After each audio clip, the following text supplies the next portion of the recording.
या भागामध्ये आपण कॉमन डेली रुटीन्स व्होकॅब्युलरी हे पाहणार आहोत. As we go about our daily lives, we engage in various activities that make up our daily routines. Here are some common vocabulary words and phrases related to daily routines. म्हणजे लक्षात घ्या, आपल्या daily रुटीनमध्ये common vocabulary आपण use करत असतो, तर ती इंग्लिशमध्ये कशा प्रकारे वापरली जाते ते आपण इथे पाहायचं आहे. तर सुरुवात करूया. जसं की इथे बघा, वेकअप म्हणजे to stop sleeping and become conscious. म्हणजे वेकअप म्हणजे काय, तर जागे व्हा, म्हणजे झोपेतून उठा आणि सतर्क व्हा, अशा अर्थाने आपण वेकअपचा अर्थ इथे घेतो. पुढे आहे गेट रेस्ट, म्हणजेच टू पुट ऑन क्लोथ्स, म्हणजे जे आहे कपडे घालण्यासाठी आपण गेट ड्रेस असा आपण वापरतो. ब्रश टीथ, ब्रश टीथ म्हणजे आपल्याला माहित आहे to clean the teeth with toothbrush. पुढे आहे take a shower, to wash the body with water and soap, म्हणजे आंघोळ करण्यासाठी टेक अ शॉवर आपण इथे वापरतो. Eat breakfast, to have the first meal of the day, म्हणजे ब्रेकफास्ट घेणे हे आपल्याला माहिती आहे, म्हणजे नाश्ता करणे. पुढे बघा, गो to school or go to work, म्हणजे to travel the place where you work or study. पुढे बघा, हॅव लंच, म्हणजे दुपारचं जेवण आहे त्याच्यासाठी आपण हॅव लंच हे वापरतो. To eat mid day meal. पुढे पहा, टेक अ नॅप, म्हणजे to sleep for short period of time during the day, म्हणजे दिवसा आपण ते थोडंसं झोपतो त्याला आपण टेक अ नॅप असं म्हणतो. पुढे बघा, exercise, to engage in physical activity to improve health and fitness, म्हणजे एक्झरसाइज म्हणजे व्यायाम करण्यासाठी आपण एक्झरसाइज वापरतो. Watch TV, to watch television program, म्हणजे टीव्ही पाहण्यासाठी वॉच टीव्ही असा आपण वापरतो. पुढे बघा, read a book, to look at the and understand words in the book, म्हणजे पुस्तक वाचण्यासाठी रीड अ बुक असं आपण वापरतो. गो टू बेड, म्हणजे to lie down and sleep at night, म्हणजे झोपी जाण्यासाठी गो टू बेड हे शब्द आपण इथे वापरतो. आणखी पुढे बघा, related at the school vocabulary in English. Okay, तर पुढे बघा, there are just a few examples of the many activities that make up our daily routines. By using these vocabulary words phrases, we can communicate more effectively about the daily activities. आता बघा, morning routine आपण वर पाहिल्यासारखं परत एकदा इथं काही वेगळे शब्दही थोडेसे पाहणार आहे. जसे की here are some common phrases and vocabulary related to our daily routines. जसे की waking up म्हणजे उठत आहे. Okay, when we wake up in the morning we might use following phrases. जसे की सकाळी उठल्यानंतर आपण काही फ्रेजेस वापरतो ते इथे आपण बघूया. जसे की good morning, friend greeting to start the day, म्हणजे दिवस स्टार्ट करत असताना गुड मॉर्निंग हा शब्द आपण इथे वापरतो. टाइम टू गेट अप, म्हणजे reminder to start our day, म्हणजे एखाद्याला सांगण्यासाठी अरे ही उठायची वेळ झाली किंवा माझी उठायची वेळ झाली, याच्यासाठी आपण टाइम टू गेट अप म्हणजे उठायची वेळ झाली अशा अर्थाने आपण शब्द टाइम टू गेट अप वापरतो.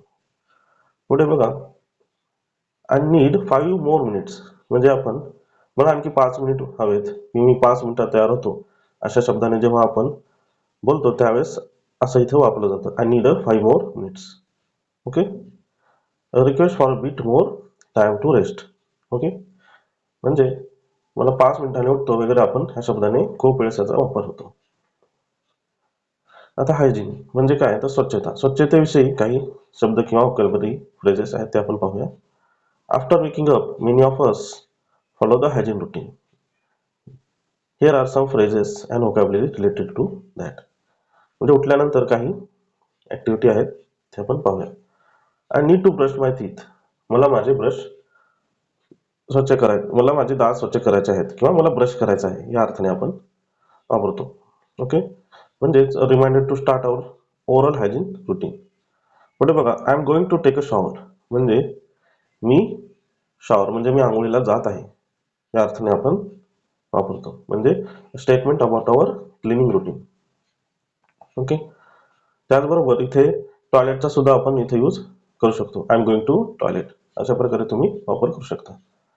पुढे बघा, don't forget to put on deodorant, म्हणजे reminder to stay fresh throughout the day.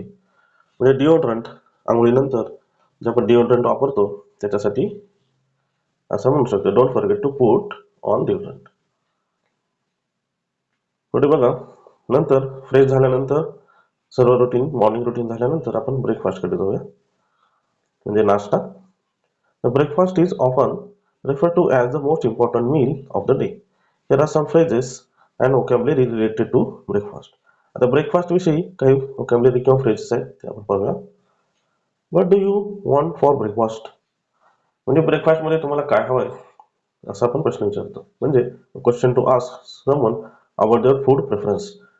म्हणजे फूड मध्ये, म्हणजे ब्रेकफास्ट मध्ये काय प्रेफरन्स हवा आहे त्याच्याविषयी आपण क्वेश्चन विचारला जातो. What do you want for breakfast.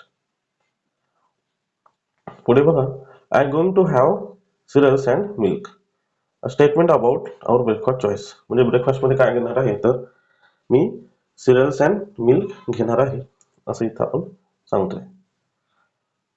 पुढे बघा, can we pass the salt and pepper. म्हणजे एखाद्याला क्वेश्चन, तुम्ही ब्रेकफास्ट करत असताना एखादा प्रश्न विचारायचा असेल तर त्यावेळेस तुम्ही असा प्रश्न विचारता, can we pass the salt or pepper, request for the seasoning for our breakfast food. Okay, that's it our morning routine vocabulary. आता हे काही बेसिक किंवा कॉमन रुटीनच्या व्होकॅब्युलरी किंवा सेंटेन्स आपण पाहिले. आता पुढे बघा, वर्क डे रुटीन्स व्होकॅब्युलरी. आता डे मध्ये काही वर्कआउट करत असताना किंवा वर्क करत असतानाचे काही रुटीन्स आहेत ते आपण पाहूया. जसं की when we talk about daily routines, work day routine is one of the most important part of it. In this session, we will discuss some common work day routine vocabulary that we use in our daily life. जसं की commuting. Commuting म्हणजे काय, तर प्रवास करणे. तर प्रवास करत असताना कोणत्या vocabulary वापरल्या जातात ते आपण इथं पाहूया. Commuting is an essential part of our daily routine. Let's take a look at some of the common vocabulary and phrases we use while commuting. जसं की रश आवर, म्हणजे busiest time today when most people are commuting to or from work. म्हणजे rush hour. Rush hour आपण म्हटलं जातं, हा rush आवर आहे सध्या, किंवा दिस इज रश आवर. म्हणजे बरेच लोक एकाच वेळेस जॉबसाठी निघतात किंवा कामासाठी किंवा स्कूलसाठी निघतात, त्यावेळेस तो रश आवर असतो. पुढचा आहे ट्रॅफिक जाम. ट्रॅफिक जाम आपल्याला कॉमन शब्द आहे की प्रत्येक सिटीमध्ये, गावामध्ये, कुठेही हायवेवरती हा नेहमीचा वापरला जाणारा शब्द आहे. A situation when the traffic is so heavy that it cannot move. पुढे बघा, पब्लिक ट्रान्सपोर्टेशन. पब्लिक ट्रान्सपोर्टेशन हा शब्द आहे की mode of transportation that are available for public use, school as buses, trains or subways. Public transportation म्हणजे जे commonly वापरले जाणारे जे मोड आहेत ट्रान्सपोर्टेशनचे, जसे की ट्रेन, बस, हे सगळे काय आहेत, पब्लिक ट्रान्सपोर्टेशन याला आपण म्हणतो. आता कारपुलिंग हा शब्द नवीन आलेला आहे, म्हणजे थोडा नवीन ओळखीचा झालेला आहे. जसं की sharing ride with other people who are going to same place. म्हणजे एकाच प्लेसमध्ये जात असाल तर कार ही शेअर केली जाते, त्याला कारपुलिंग असं म्हणतात. पुढचा आहे रूट. रूट म्हणजे the path you take to get from one place to another.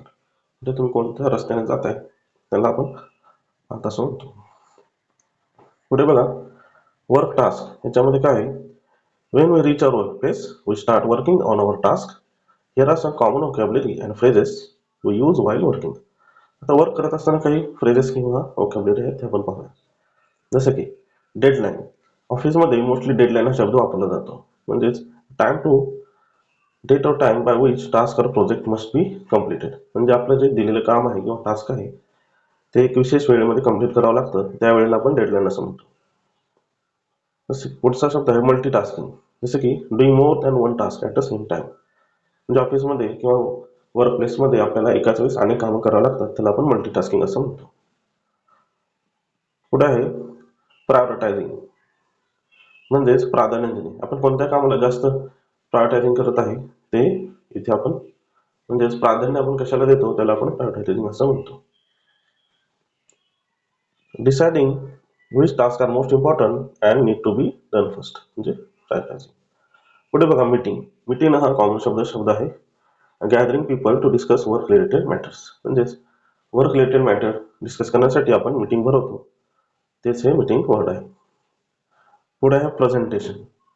Presentation म्हणजे to talk given to our audience about a particular topic म्हणजे पर्टिक्युलर टॉपिक विषयी आपण प्रेझेंटेशन देतो किंवा प्रेझेंटेशनचे वेगवेगळे प्रकार आहेत ते आपल्याला माहित आहेत, तेच हे प्रेझेंटेशन आहे. पुढे बघा लंच ब्रेक. लंच ब्रेकमध्ये काही आपण वोकॅब्युलरी वापरतो त्या पाहूया. Taking a lunch break is a essential part of our work day routine. Here are some common vocabulary and phrases we use during our lunch break. आता लंच ब्रेकमध्ये काय वापरतो ते आपण पाहूया.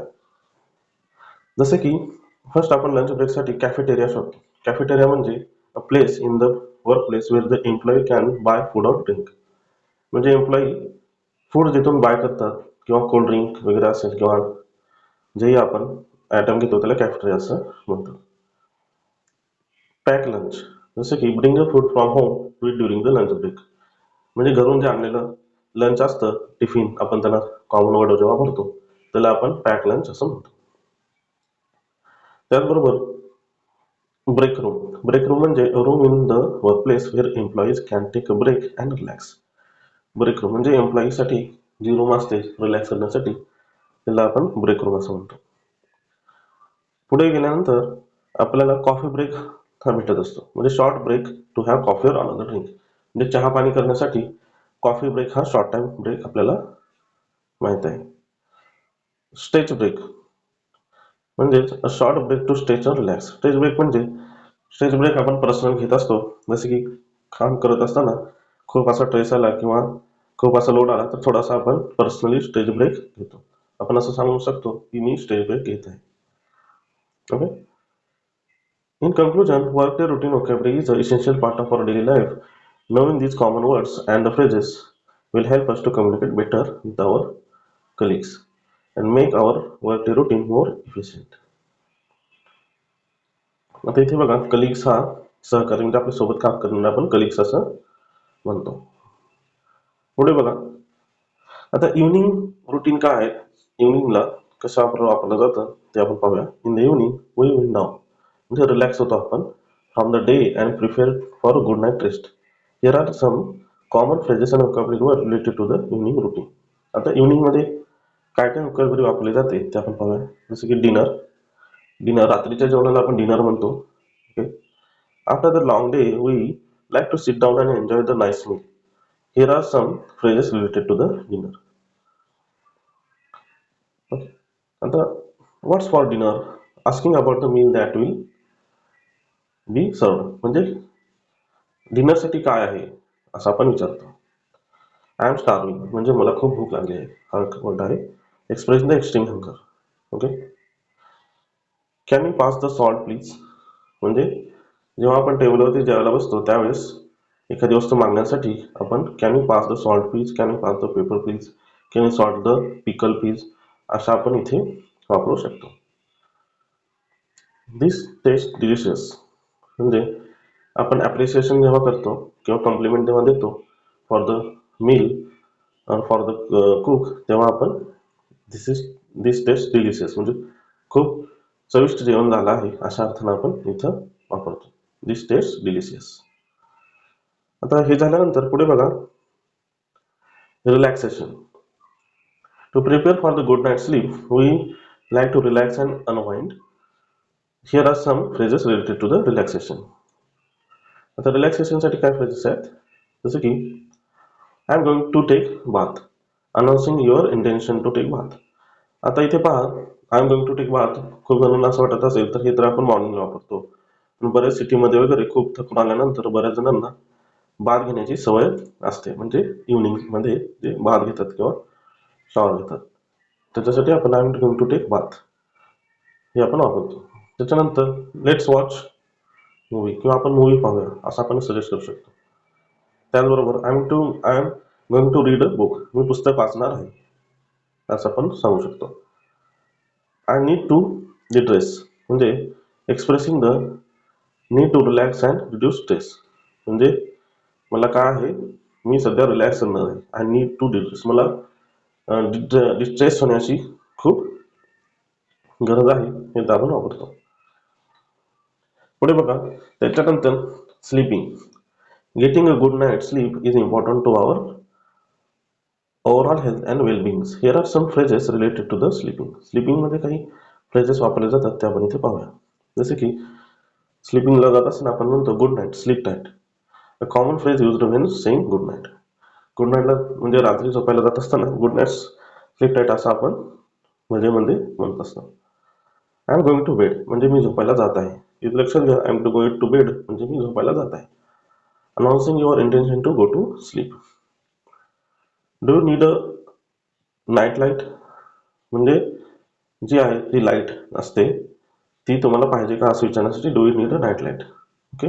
Asking if someone need a light while they sleep. म्हणजे काही जणांना लाईटमध्ये झोपायची सवय असते, तर त्यावेळेस आपण विचारू शकतो की do you need a night light. I had a great night sleep म्हणजे त्याच्यानंतर तुम्ही झोपून उठल्यानंतर किंवा तुम्ही एक्सप्रेस करू शकता की expressing the satisfaction with the quality of sleep.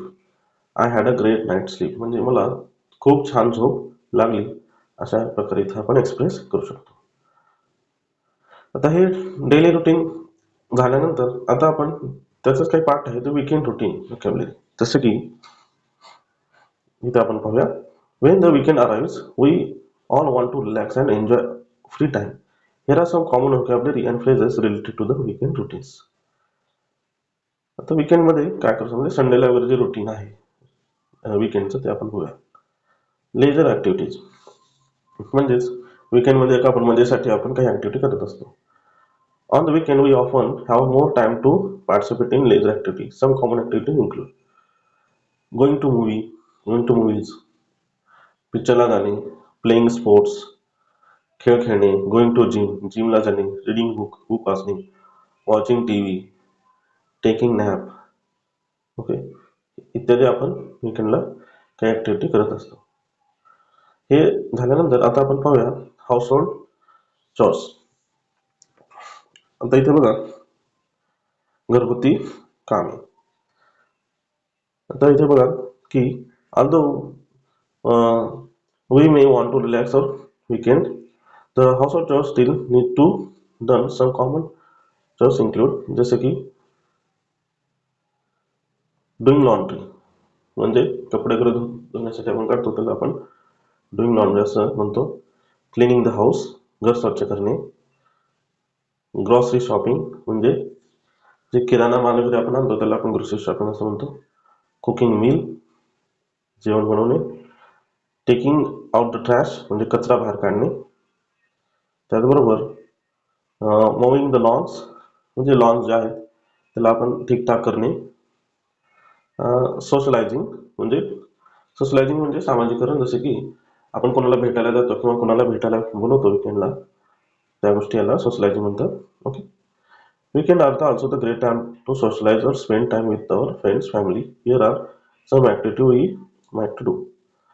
जसं की सोशलायझिंग करत असताना म्हणजे बऱ्याच जणांना भेटायला जात असताना किंवा भेटायला बोलवत असताना जसं आपण गोइंग आउट टू इट बाहेर जेवायला जाणे हे बघतो. हॅव्हिंग बार्बेक्यू म्हणजे घरामध्ये आपण जेवण बनवतो बगीच्यामध्ये, त्याला आपण बार्बेक्यू म्हणू शकतो किंवा बार्बेक्यूची पहिली प्रोसेस असते.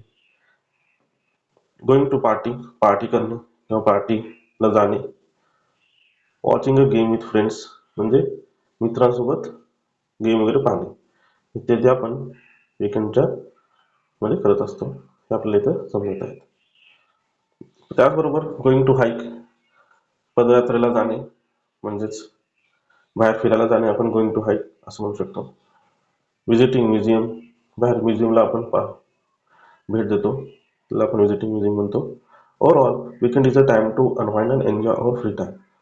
Whether we participate in a leisure activity, do hold the chores or socialize with loved ones, it's important to take break from busy work week and recharge our batteries. म्हणजे अशा प्रकारे आपण इथे वीकेंड केलेला आहे अतिशय मजेमध्ये. तर तुम्हाला लक्षात आलं असेल की डेली रुटीन कशा आहे, त्याचबरोबर काम करत असताना काय काय इथे यूज आपण करतो, त्याचबरोबर विकेंडमध्ये आपण कशा प्रकारे वोकॅब्युलरीचा किंवा फ्रेजेसचा वापर इथं आपण करत आहे. हो पाटील, हे तुमच्या लक्षात आलं असेल अशी आशा करतो. थँक्यू.